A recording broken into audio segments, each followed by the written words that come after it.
Olá, amigos, olá, amigas, sejam todos muito bem-vindos a esse curso denominado O Sistema de Precedentes aqui na Inova Educação. É um prazer estar aqui com você e esse é um tema, meus amigos, que é de extrema importância, tá? Porque o sistema de precedentes ele veio e revolucionou o direito processual civil. E a partir de agora é indispensável o conhecimento aprofundado acerca dessa matéria. E é por isso que eu elaborei esse curso junto, né, da Inova Educação, uma parceria que a gente tem. Bom, e tudo isso para poder fazer você se destacar na sua advocacia. Por quê? Porque quando você conhece as ferramentas do Sistema Brasileiro de Precedentes, a tua prática ela fica mais interessante.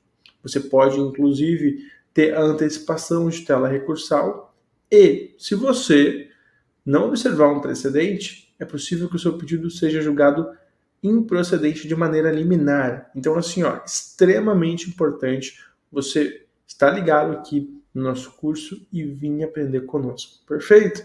Vamos começar? Eu preparei um material para vocês muito legal. Não é essa tela branca, com certeza. Vamos lá. Coloquei aqui para vocês dar uma olhadinha. E aí, deixei o meu mini currículo, se você quiser me conhecer melhor. Eu sou advogado, professor universitário, especialista em Direito Processual Civil pelo IDP em Brasília. E, meus amigos, o nosso escritório, Manassés Lopes Advogados, é online para todo o Brasil. Então, várias vezes eu já fiz parceria com alunos, a gente tem a possibilidade de crescer juntos, tirar dúvidas, fazer consultoria para o teu escritório, tudo isso é possível fazer. Então, assim, ó, se tiver dúvida, pode falar comigo, manda uma mensagem que eu tenho certeza que isso vai te ajudar a se desenvolver e muito. Em relação ao programa do curso, vamos fazer uma análise sobre o Sistema Brasileiro de Precedentes, que tem previsão expressa no CPC de 2015. E deixei também meus contatos, meu Instagram. Se você quiser tirar uma foto, quiser publicar, se quiser mandar mensagem para mim, vou ficar à sua espera, tá bom? Lá no meu site também, no finalzinho dele, tem uma página que você se inscreve para receber a newsletter, que aí mensalmente você vai receber informações, tá? Acerca de julgados e tudo mais. Recomendo bastante. Mas, sem mais delongas, quero começar a analisar com vocês o sistema de precedentes. Antes de adentrar na teoria em específico, eu quero contar uma história para vocês, que eu penso que é bem interessante para a gente analisar. Imagina que o João ele tem 3 filhos. O João 1, o João 2 e o João 3. E na casa do João existe uma regra. Lá, quando dá 10 horas da noite, as crianças vão dormir. Né? As crianças vão dormir. E isso é uma regra. Então, 10 horas da noite as crianças vão dormir. E não tem muita exceção não, tá? É sempre esse horário para ir dormir. Foi fixado assim na casa do João. E aí, o Joãozinho 1 chega e fala: Ô papai, eu tô na escola, né?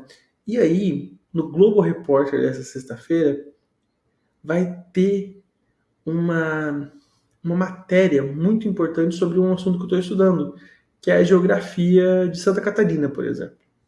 Eu posso assistir? Digamos que o programa vai começar às 11h30 da noite, por exemplo, né? E ele tem que tomar uma atitude. Se ele vai deixar ou não vai deixar o Joãozinho 1 assistir o Globo Repórter às 11h30 da noite, numa sexta-feira. Bom, aí, olha que interessante. Ele deixa, por exemplo. Daqui a pouco vai vir o Joãozinho 2, né? Que fala: Ô pai, meu Deus do céu, eu sou muito fã do Metallica. E o Metallica vai fazer o último show dele, vai se aposentar, enfim, um show fabuloso. E vai passar ao vivo na TV. Quarta-feira, 11h30 da noite. Assim, ó, é o último show da vida dele. Eu posso ver? Aí, meus amigos, o que a gente vai ter que definir? Se, quando você abre uma exceção, essa exceção é por conta dos estudos, ou se em situações excepcionais é possível, né, você deixar o filho quebrar essa regra. A regra tem que ser aplicada para todos, correto?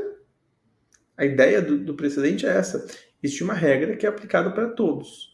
Mas, a depender da situação fática, você pode aplicar de uma maneira diferente. E aí vem o Joãozinho 3 e fala: ô pai, meia-noite vai passar durante uma semana aquele programa que passava às 5 horas da manhã, o Telecurso 2000. E aí eu preciso muito ver porque eu vou revisar a matéria que vai cair na minha prova. Posso ver? Aí você já pergunta: não, mas peraí. Ele vai ficar de segunda a sexta, meia-noite, vendo TV. Nos outros casos lá era excepcional, era só um dia. Só que um era para a escola, outro era para um show. Qual é o fundamento aqui? A escola ou o show? Veja, eu dei para vocês um exemplo meio diferentão por um motivo. Olha que interessante. Existe uma regra. Essa regra é a lei. A lei é aplicada ao caso concreto, a partir da atividade jurisdicional. É a atividade jurisdicional que faz o juiz aplicar a lei ao caso concreto. E aí ele vai criar a norma jurídica individualizada, justamente para você. Aí, meus amigos, existem questões que, quando você começa a ter vários pedidos, quando você começa a ter apreciação judicial, o juiz pode julgar de um jeito para um, de um jeito para outro, de outro jeito para outro. O João 1 pode ver o filme, o João 2 não pode, o João 3 pode. E aí? Como a gente fundamenta isso? É a partir dessa história que eu quero dizer para vocês o seguinte. Quando o sistema de precedentes ele nasceu para dar às partes tratamento igualitário. Então, se o tribunal decidir que, vamos supor que o pai, né, o João pai, ele é o tribunal. Se o tribunal decidir que para estudo é possível alterar o horário de dormir, show de bola. O João 1 e o João 3 vão poder assistir. Mas, se ele leva em consideração que só pode alterar o horário de dormir em situações excepcionais, só o João 1 e o João 2 poderiam. O João 3, por exemplo, não. Ah, mas era estudo. Mas não poderia, porque eram situações excepcionais, um caso isolado, um dia só. Vocês entenderam? E aí, meus amigos, eu trago esse caso para dizer a vocês que essas questões, né, fáticas, elas podem variar de um caso para o outro. E aí, a pergunta é, ainda assim a gente vai aplicar um precedente? Eu vou trazer para vocês a ideia de um precedente de um caso que foi julgado e ele deve ser observado pelos tribunais. Né? Para quê? Para que quando o jurisdicionado, a pessoa que vai pedir o direito no Poder Judiciário, ela fala assim, mas já foi julgado nesse caso. E ela tem a segurança de pedir. O sistema de precedentes no Brasil, na verdade, ele é criado para que haja segurança no Poder Judiciário. Vou mostrar para vocês o nosso material. Olha que interessante. Os tribunais devem uniformizar sua jurisprudência e mantê-la estável, íntegra e coerente. Esse é o dispositivo que é um dever para o juiz. Eles devem uniformizar. Não para o juiz necessariamente, mas para o tribunal. Mas veja, a ideia de que as pessoas na mesma situação devem receber tratamentos igualitários. Que não seja para um possível e para o outro não possível. Entenderam? E aí coloquei para vocês assim, né? A uniformização da jurisprudência é uma medida salutar, que deve ser adotada em todos os tribunais para a gente ter uma jurisprudência que é coerente e íntegra.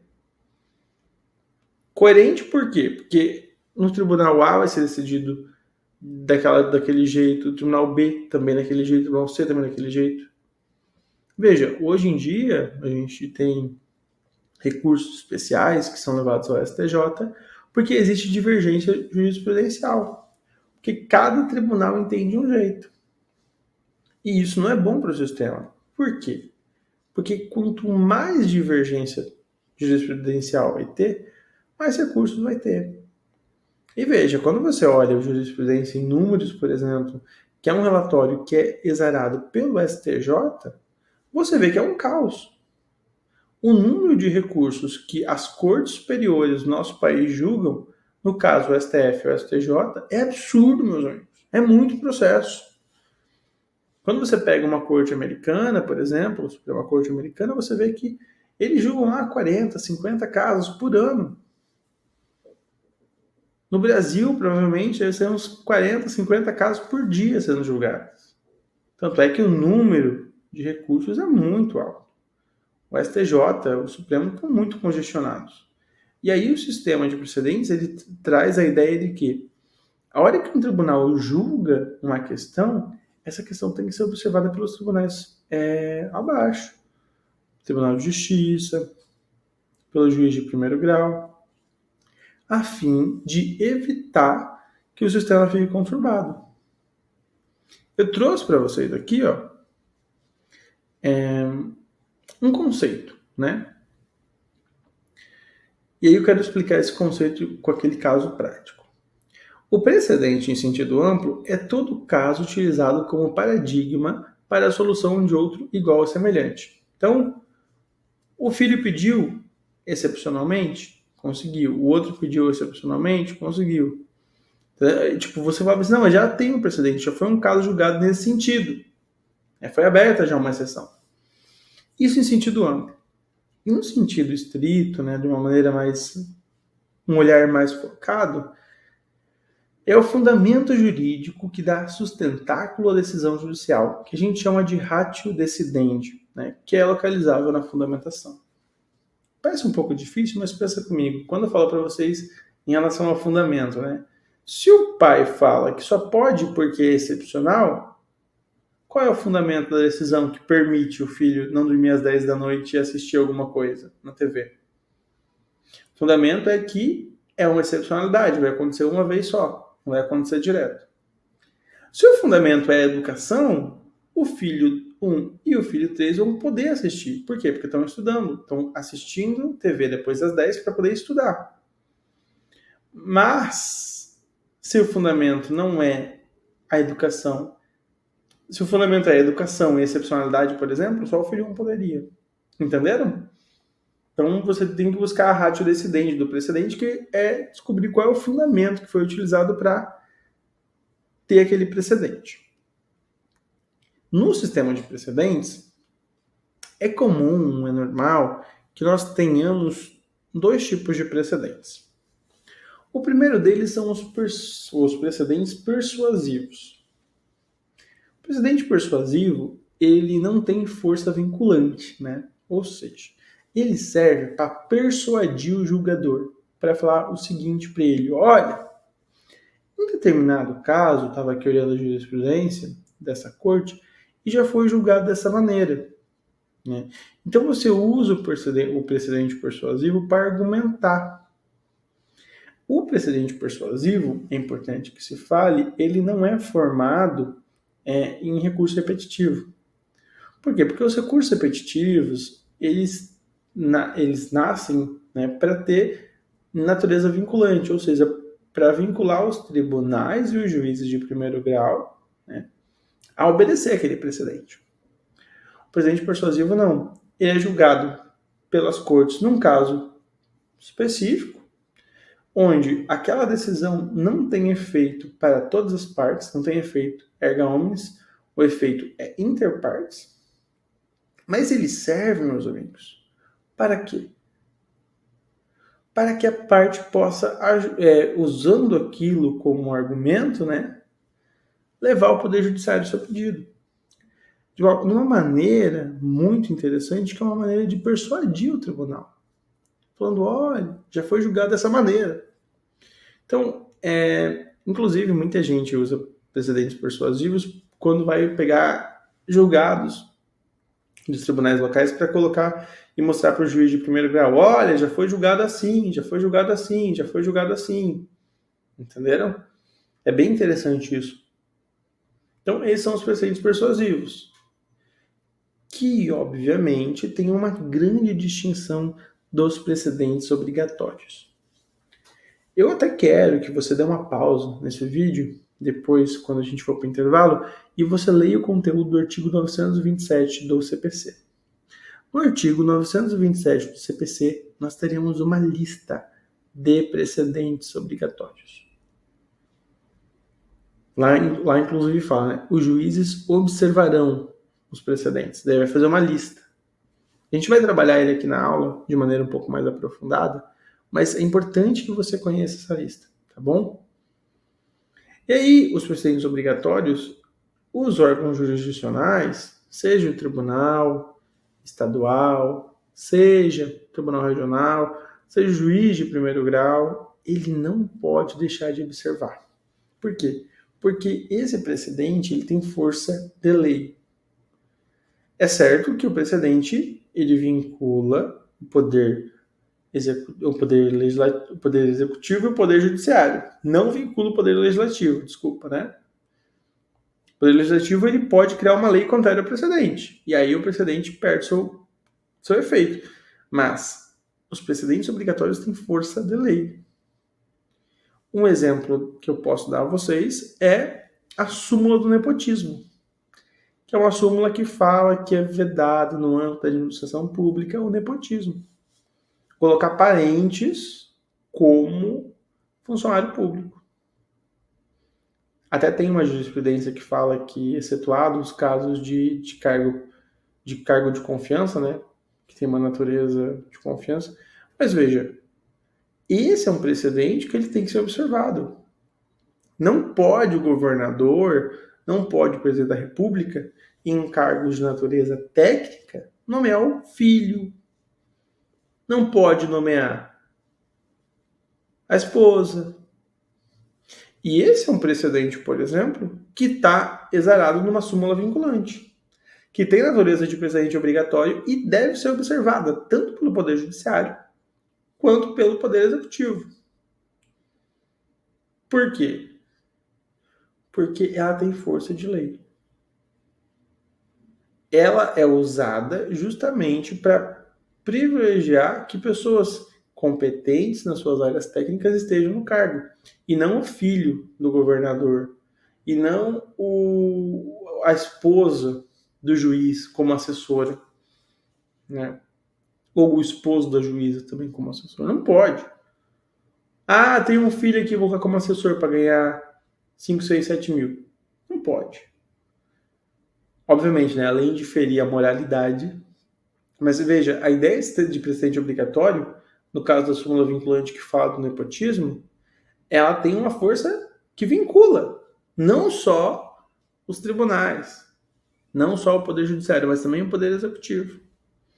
Então, é algo extremamente interessante de se estudar.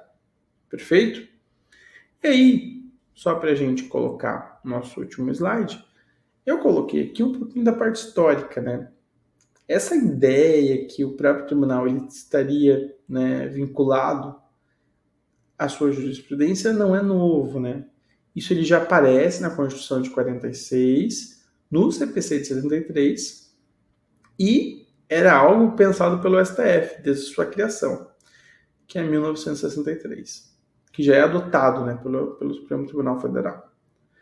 Veja, inclusive, tá, é importante que vocês saibam que foi o ministro Vitor Nunes Leal que criou a ideia da súmula. O ministro Vitor Nunes Leal foi um ministro extremamente fundamental do Supremo Tribunal Federal que começou a perceber que tinha questões que elas eram julgadas de maneira diferente pelo próprio tribunal. E aí ele começou a criar os enunciados de súmula, que são aqueles pequenos textos, né, que falam sobre determinada matéria. Eu até vou mostrar para vocês uma, para vocês terem uma noção de como é que funciona.